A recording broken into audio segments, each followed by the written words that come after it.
Okay, welcome everyone. Welcome, welcome, welcome. My name is Kimberly Johnson. I am the chair of the Ethics Committee in the Paralegal Division. In today's Power Hour, we have our fairy law mother here. She will give us some great lessons. And before we start, again, feel free to drop your name and your school, your name and your workplace, or just your name in the chat so we know who we have, and we would love to talk with you throughout this hour. Just generally, we're going to give some information about attorney Kayla Britt, and then we'll jump right into it. Okay. Kayla is an assistant attorney general with the North Carolina Department of Justice Appellate and Post-Conviction Section. Her practice focuses on condemnation. She received her JD and Master of Public Administration from North Carolina Central University and graduated with a BA from Campbell University. Before working in the condemnation section at DOJ, she practiced in the public assistance section and appellate and post-conviction section. Kayla serves as the Young Lawyer Division Law Student Division Director and received the Charles F. Blanchard Young Lawyer of the Year Award in 2023. For more information about Kayla, head on over to the website and you can definitely click and learn more about her. All right, let's give her a hand. Thank you very much, Kayla. I want to jump right into it. First question, how did you get that hashtag? I like that, Fairy Law Mother. Yeah, that's the question that everybody wants to know the answer to, and I don't really have an answer.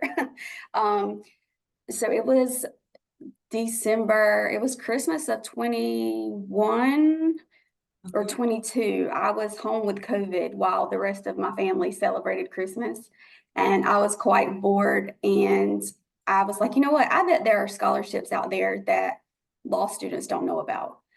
So I just spent my time gathering different scholarships, and I made a post, and the post went viral. And I was like, oh, like this was really a thing. Maybe this is a need that's out there. So I just kept doing research and kept posting scholarships, and then it branched off into like internships and jobs. And I was just in the shower washing my hair one day, and Fairy Law Mother popped in my head, and I was like, oh, like that's really cute, but will people really get it? And so I was like, I'm just going to try it. So I did it for a couple of days and it stuck. And now it's turned into a huge thing. All right. The first thing I want to get to is LinkedIn. We all heard or listened to folks, you've got to get on LinkedIn. You've got to post your information on there. But how can I market myself, brand myself, all those good things so folks can see me? Get me started. Yeah, LinkedIn is the hot spot in the legal field right now. I think we kind of go through phases of what platform is the most effective, but it's definitely LinkedIn right now. LinkedIn is a place where you can be a professional advocate for yourself, whether you're extroverted or introverted. I've had folks tell me I'm scared to post on LinkedIn because people might see it. And that's literally the point. So I'm like, yeah, they will. So you have to decide like how do you want to market yourself? For me, I'm typically a very bubbly person. I love color, love coffee shops, love to travel. And so on my page, you're going to see little things that are about me in my posts, even though the posts themselves are not about me. So for example, on Mondays, I post jobs for new lawyers. And the picture or the video will be a coffee shop I visited recently, a bookstore that I visited recently, a lighthouse that I visited, just something that is something that I love. So the aesthetic will always be, yeah, here's this good legal information, but also here's a little bit about Kayla. Like you kind of learn about the things that I love in those posts. So if you can figure out like, what do you want your LinkedIn to say about you? Are you using LinkedIn to get a job? Are you using LinkedIn to help other people? Are you using LinkedIn just to network? Decide what the goal is and then go from there about building your network. And some people are uncomfortable with the fact of putting so much information on LinkedIn. I feel like at this point, if somebody wanted to steal my identity, they could definitely get it off LinkedIn. But it's a risk I'm willing to take because it has propelled my career in a way that I never could have imagined that it has done.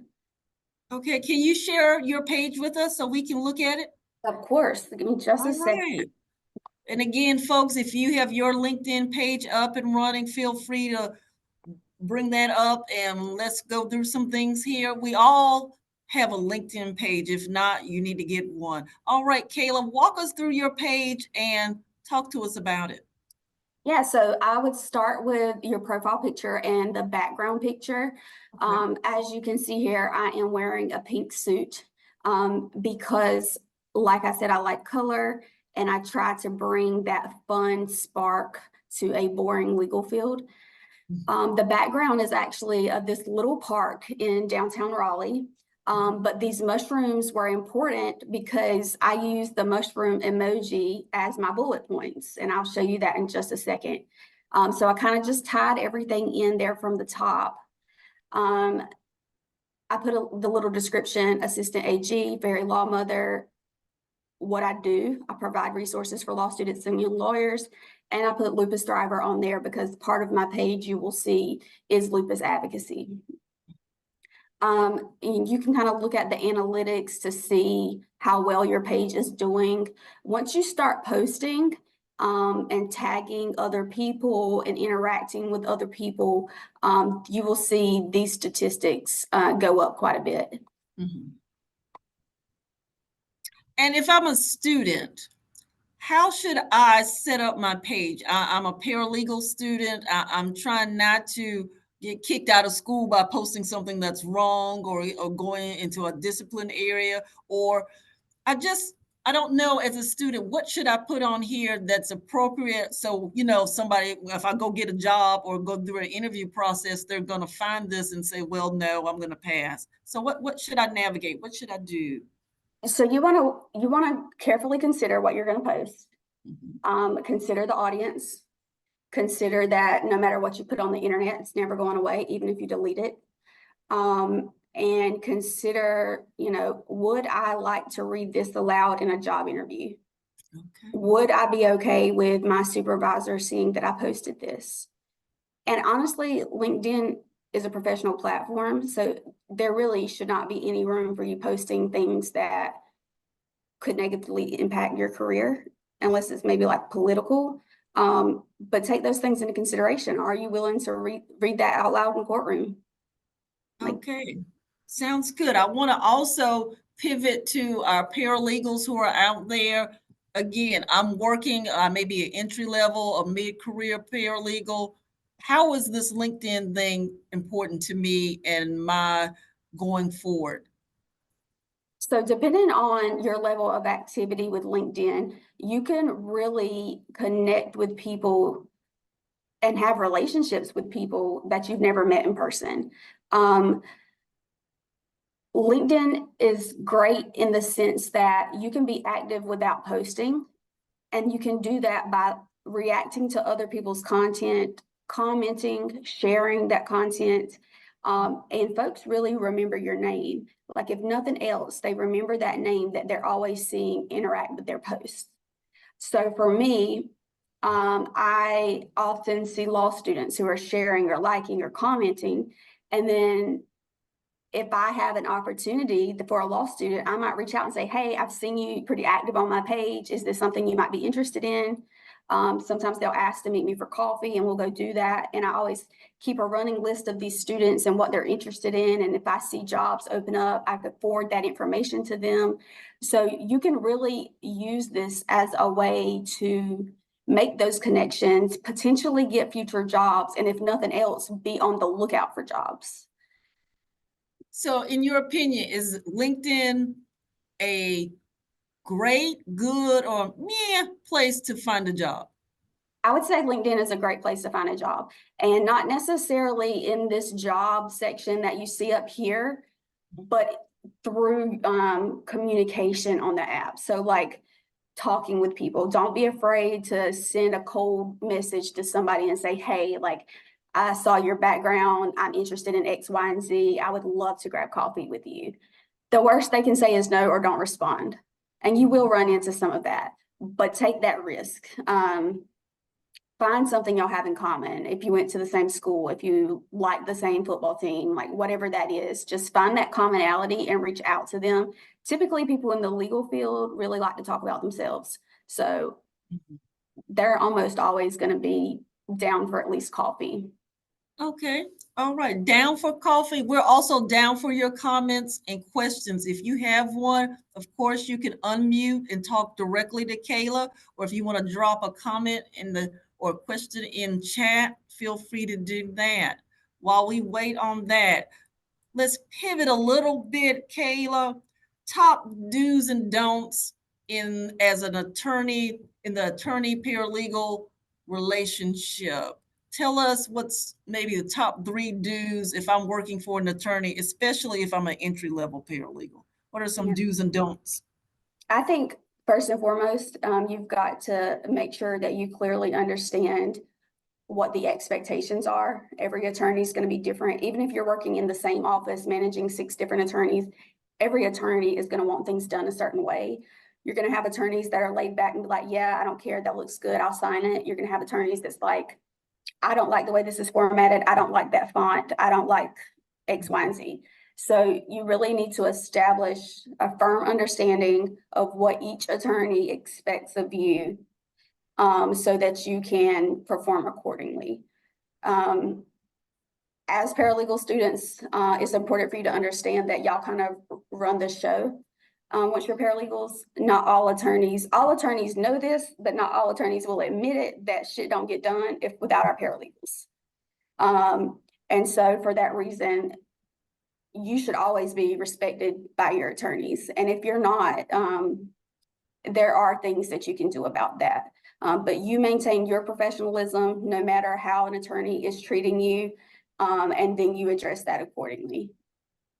Oh, let's dive into that a little bit. Let's say you're not being respected in whatever situation. How does a paralegal, especially if you're entry level, how do you navigate that space? Because you want to keep your job, you don't want to get on a blackball list, if you will. How do we navigate through that? So there are a few ways that you can navigate that.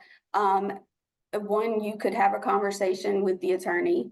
If you're not comfortable doing that, you can go to HR, assuming that there is one. If it's a small, like private practice firm, that might not be an option. And I would say probably in a smaller practice firm, there's not a whole lot of room for you to complain. But there are always ways to make bar complaints. If it's something that's, unethical or illegal, those are resources to just keep in mind.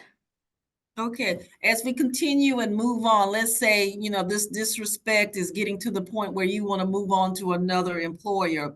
Do I put that on my LinkedIn page? How do I navigate that to get another job, but still stay active on LinkedIn? Yeah, so if you are currently employed and you're looking for another employer because of some negative thing that's happened in the job, I wouldn't post that on LinkedIn. I would reach out to your networks, reach out to the paralegal division for the Bar Association, reach out to just other paralegals that you know and express an interest, kind of let them know what situation you're in so that, nobody's blasting your business. But that gives you an opportunity to have access to applications, folks who may be hiring without having to basically put your current employer on notice that you're looking. Okay.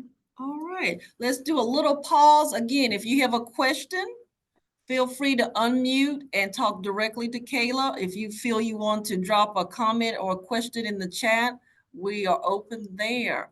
All right, Kayla, we're going to pivot out of that and just ask you a fun question. What do you like to do to relax?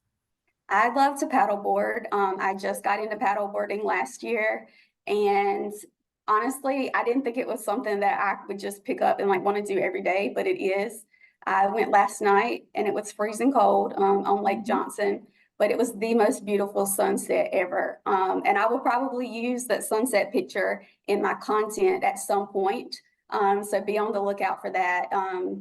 But paddleboarding and reading, visiting coffee shops, visiting bookstores, visiting lighthouses, those are all things that are super important to me.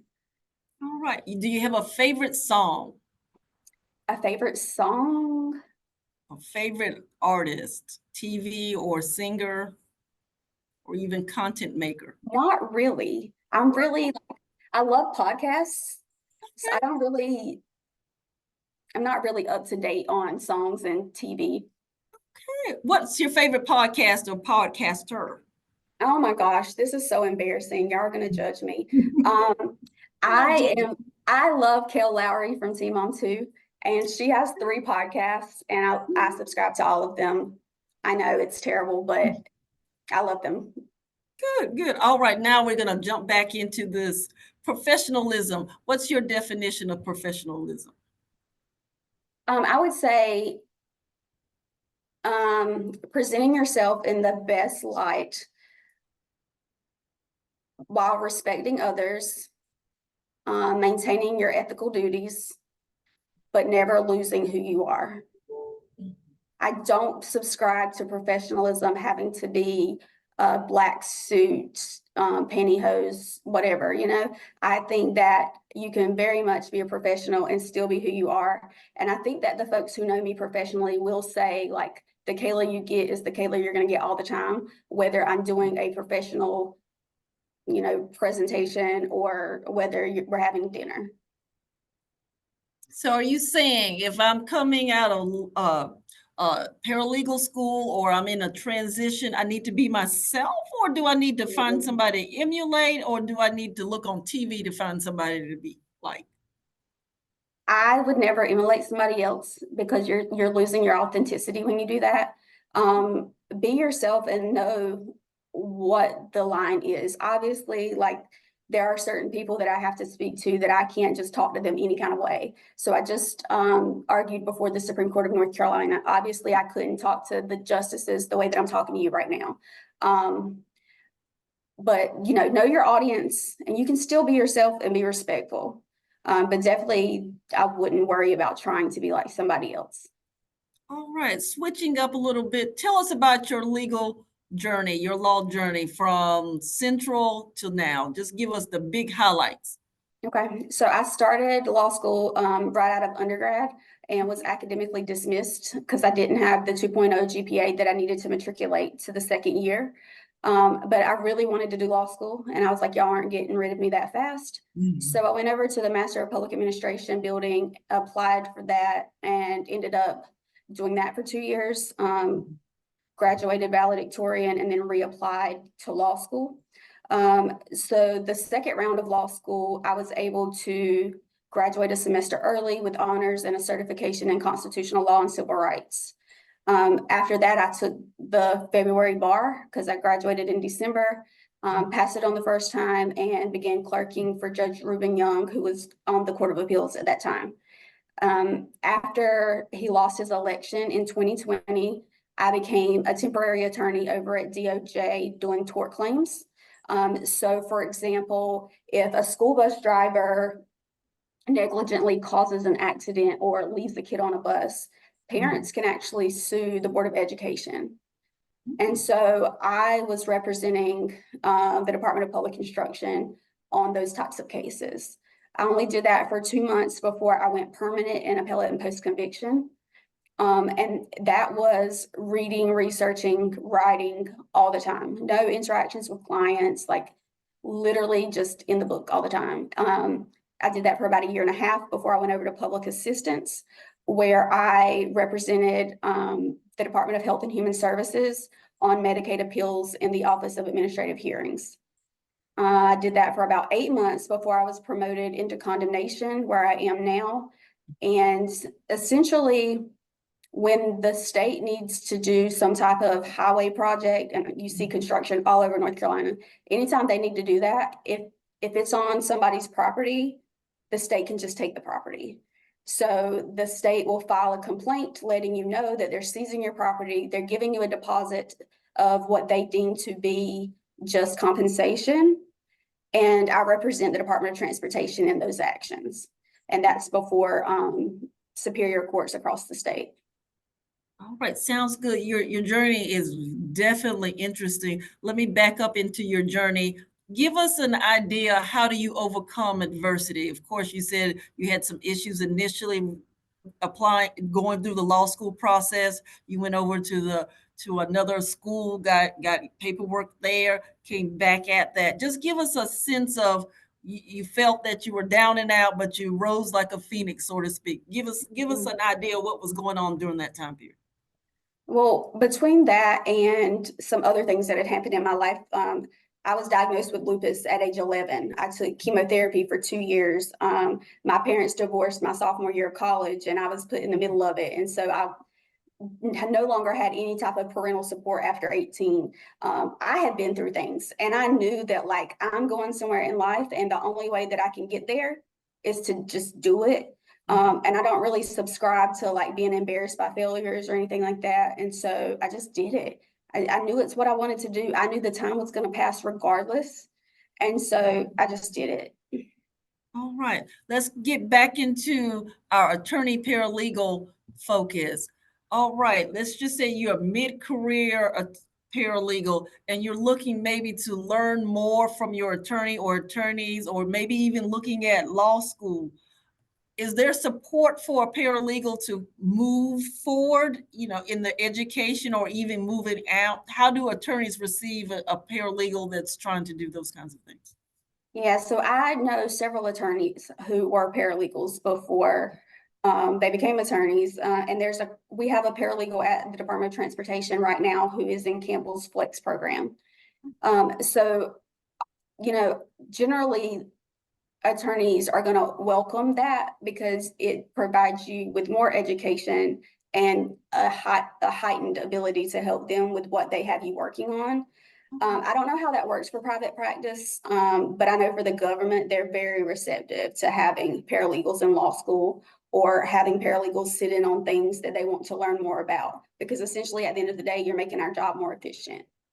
Okay. All right. This is your chance to reach out to Kayla. If you have a question, feel free to drop it in the chat. She's open to any type of question. If you have a comment, of course, you can unmute and speak directly to Kayla. It looks like we have a question in the chat now.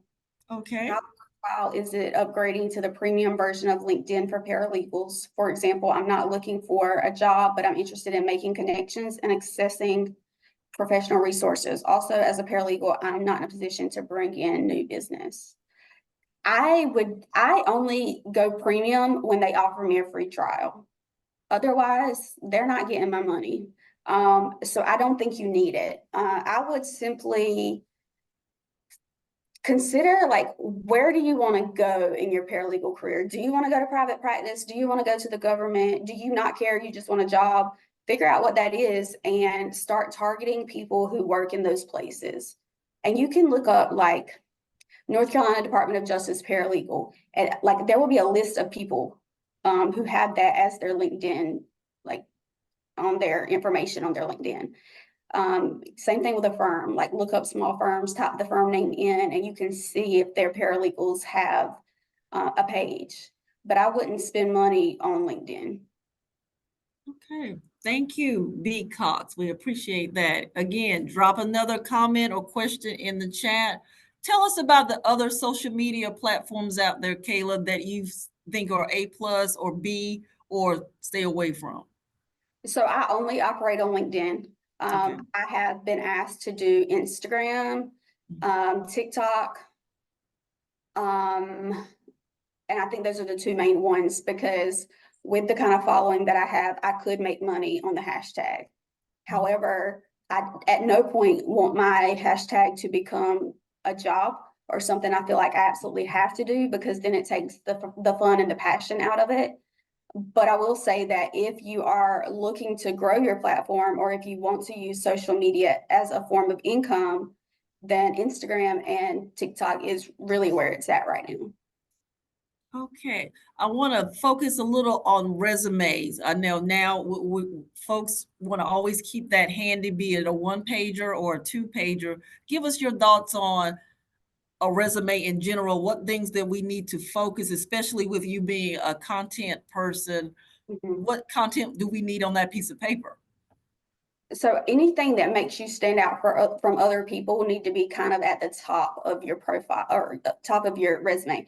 So for example, I have a few more bar admissions than a typical attorney at my age. So the very first thing on my resume is every bar in which I'm admitted. The next thing is every award I've received since being an attorney, because that sets me apart from other people. If that's at the bottom of my resume, who knows if they're going to read it? Because let's be honest, do people really read this stuff? So put what you want them to see at the top.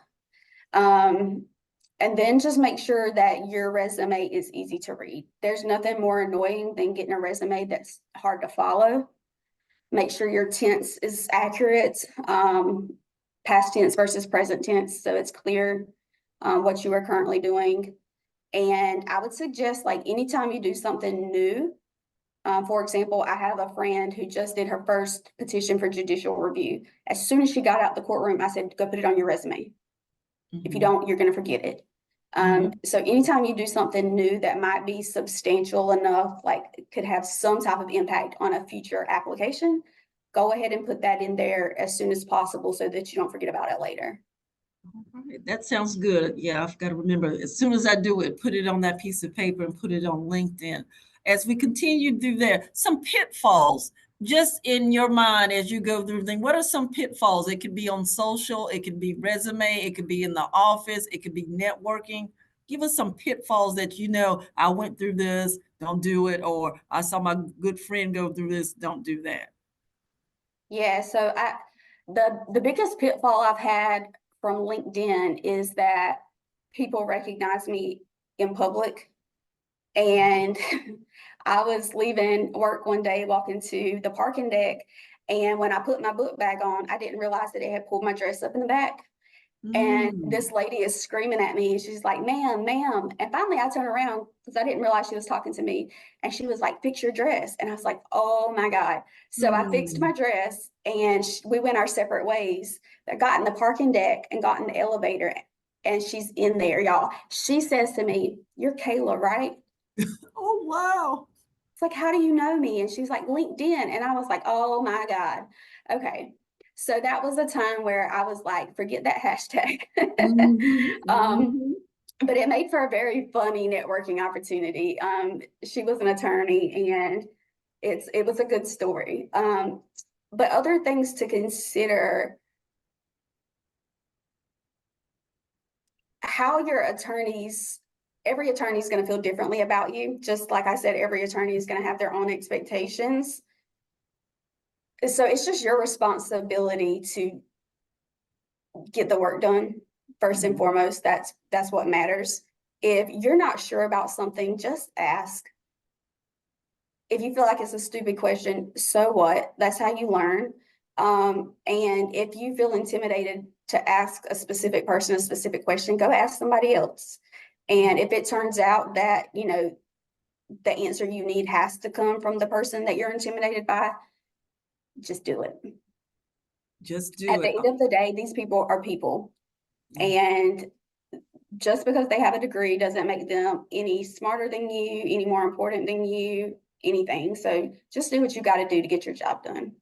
All right, Julie King, she has a comment question. If you have had the same job for over 20 years, should that be the only one you list on your resume? Should you go further back with your employment history?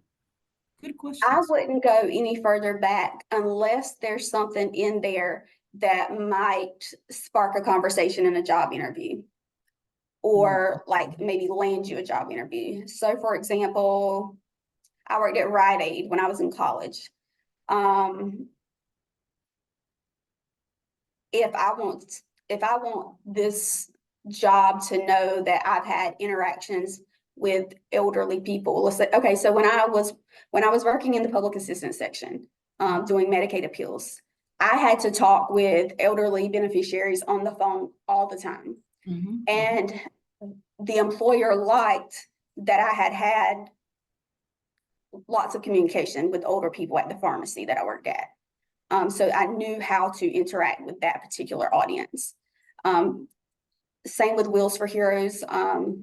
sometimes they have like elder clinics, Mhm. and that experience, even though it was like super old by the point I was applying, was interesting to them. So if it's something that you think might be relevant to the job in some way, add it.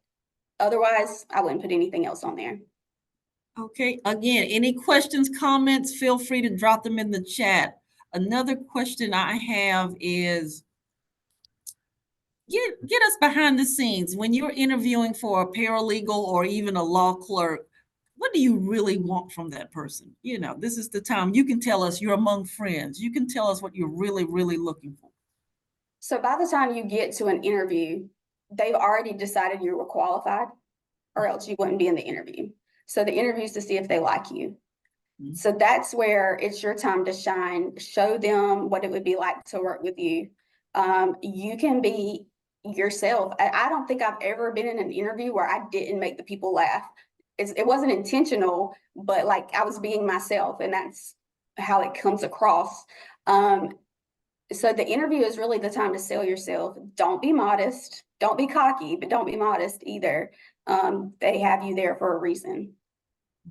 Good to know that. Another behind the scenes question that I've always wanted to ask, outside of those standard questions that they ask you, what do you really want to hear when you hear those standard questions that we all hear and we all go through? What do you really want us to say, or what is it you like want us to really say? Yeah, I'm going to hire her or him as a paralegal or a law clerk.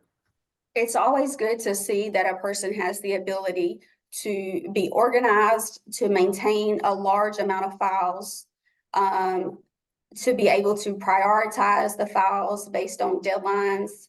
Flexibility is important. So if you're working on a case, but then this other emergency case pops up, do you have the ability to pivot, or are you going to panic in that situation?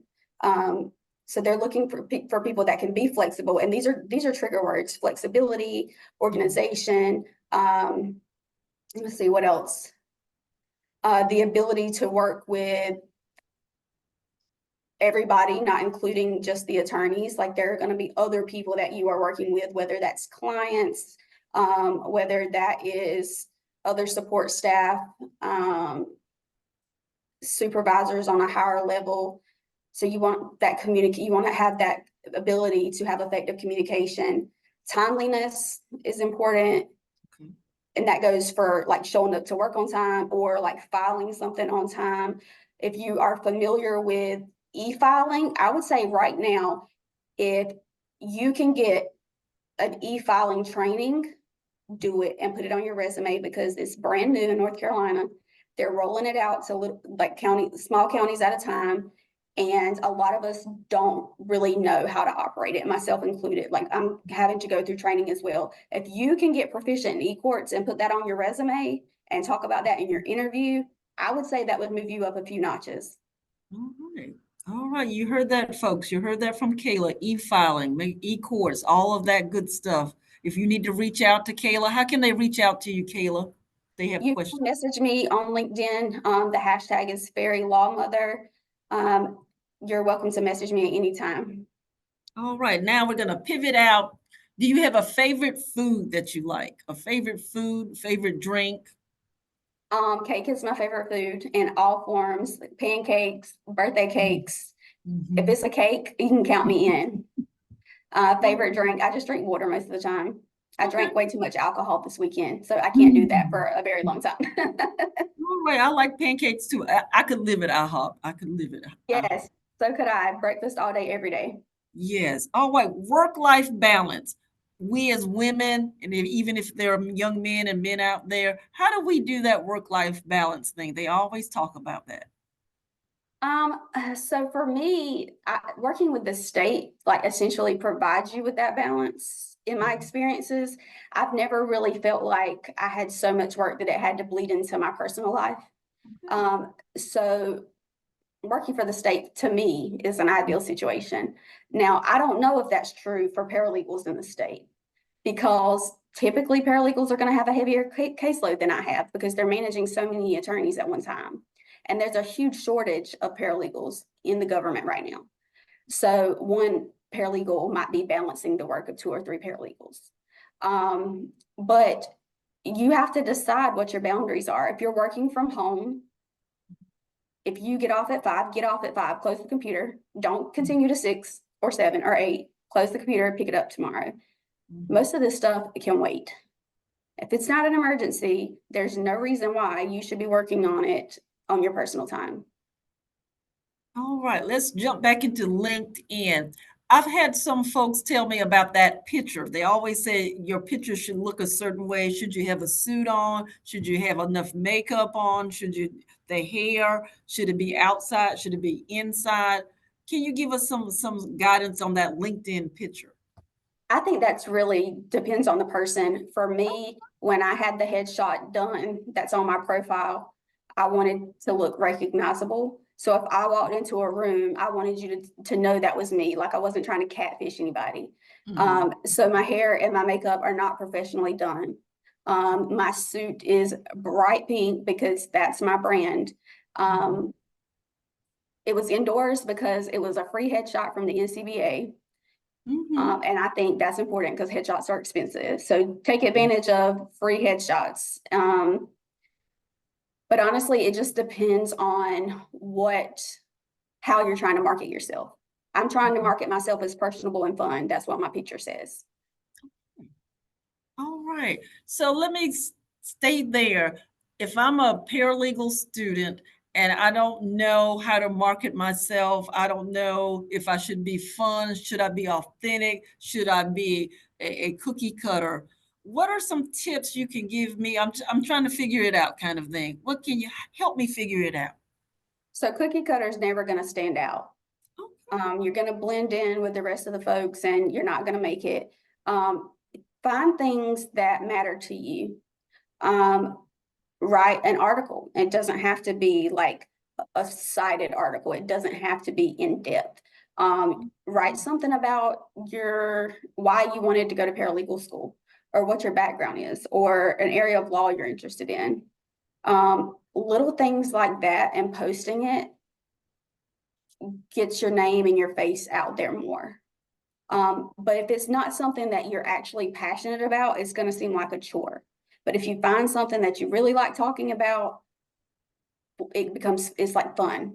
So for me, I have content every single day.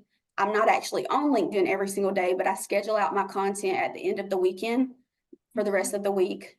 And LinkedIn never feels like a job for me. Okay. All right. I want for the folks who are mid-career, how do I, as a paralegal, network with my attorneys?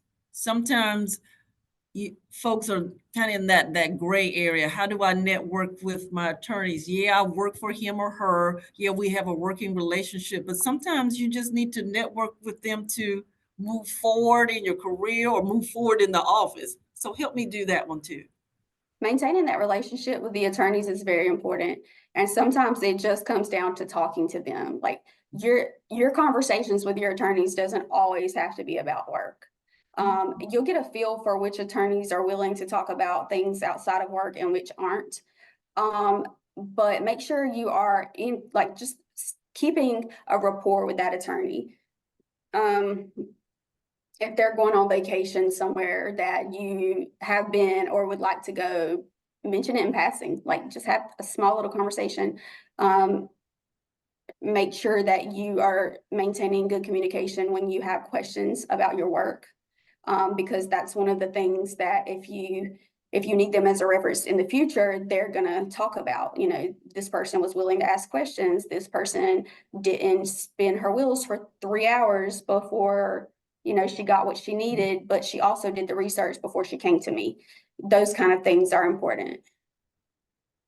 All right. Again, folks, if you have questions, concerns, or you just want to say, hey, feel free to unmute and talk directly to Kayla, or if you want to drop those items, those comments, suggestions, just want to say, I like you. You can drop that in the chat. We'll read them off.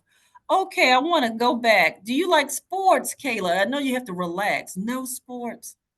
No. Wow. What do you like?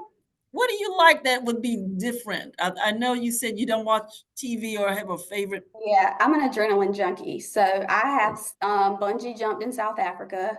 Wow! Um, I have skydived 3 times. I've been approved for Ooh. ground school so that I can jump alone. Um, and I'm planning to go zip lining soon. Basically, if I can die, sign me up. Oh my goodness. Didn't see that one coming. That was pretty good. Okay, let me bring it back. All right, I still like that. What are some no-nos for attorneys you think when interacting with paralegals? You're an attorney. You've been on both sides, so to speak.